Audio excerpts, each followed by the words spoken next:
okay. To wind things down here, I was not super happy with Merchant Scroll. I think that its inflexibility was showed pretty heavily. I don't know if there's anything else I'd rather. It might even be better as like a 2 mana cantrip, like a Telling Time or Anticipate or something. The white in the sideboard's fine. I don't mind having access to it. The main deck, I don't know if Remand is really useful. Faithless Looting was great. I don't think. I think a second is discussable, but I would never go up to 3, and I don't even know if a second's right. It's kind of cute that you can gifts for it too, just like value gifts. I think that Remand is potentially cuttable. So you've got about, I think, like 5 slots to work with if you count the other barrel. Like you can pre-board away from it.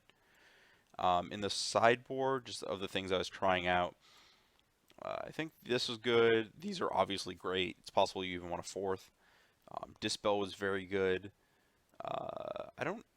The artifact removal was good. I don't know if this splits whatever. I had a Shattering Spree as a Miser hate card, but you might not need it. You might want Hercules if you're merchant scrolling. But it might even be better Shatter Storm, I guess, because that kills welding jars. Reckless Bushwhacker was bad. I don't.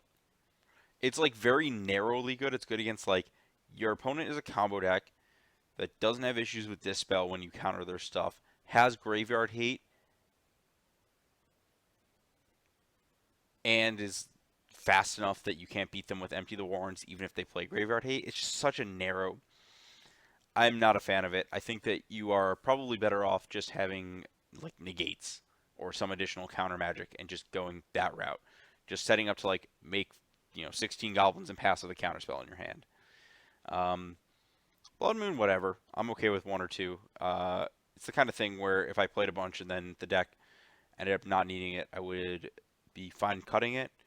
I think that people probably sideboarded in too much, but it's fine. Lightning Bolt, I don't know. I don't even know if people are playing creatures that I really want to pick down with this. I guess this is kind of required against Burn, because you have to kill Eidolon and like Goblin Guide to race. So I guess it's not the worst thing in the world. So I think this was reasonably close to where I'd want this deck to be. I finished out the league actually, and I went 2-0-4-0 in the other games against Eldrazi Tron. I want to say Grixis? Yeah, Grixis. The deck. So, I mean, I did very well in the games I played that weren't against Affinity, where I just got kind of punked out. But I. This deck is definitely fragile to the point that just because of like how many of your combo kills are disruptible by just leaving up removal and stuff, um, I think this deck is vulnerable to the point that I would not consider it to be a deck that could consistently be in the top tier. That said, I think like Ad Naus is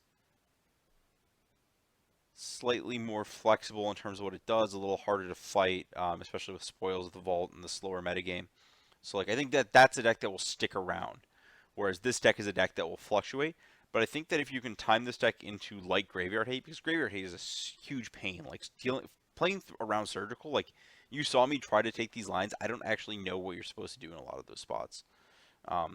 Maybe if you can find a way around it, but like playing around Surgical is a pain. Empty beats a lot of the other Graveyard Hate, but like if you just play against a deck, like I was saying, that doesn't can beat an Empty and then has some Graveyard Hate, just like a deck with like a Sweeper and like a Grafdigger's Cage or something. I guess like a Titan deck or whatever.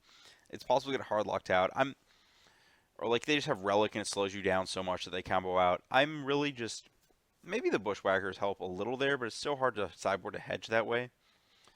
I think negate's better. Anyways, I think that the possibility of that is just too easy for your opponent to have if they want to beat you, like discard and removal or whatever. Like they'll just have the cards that beat you.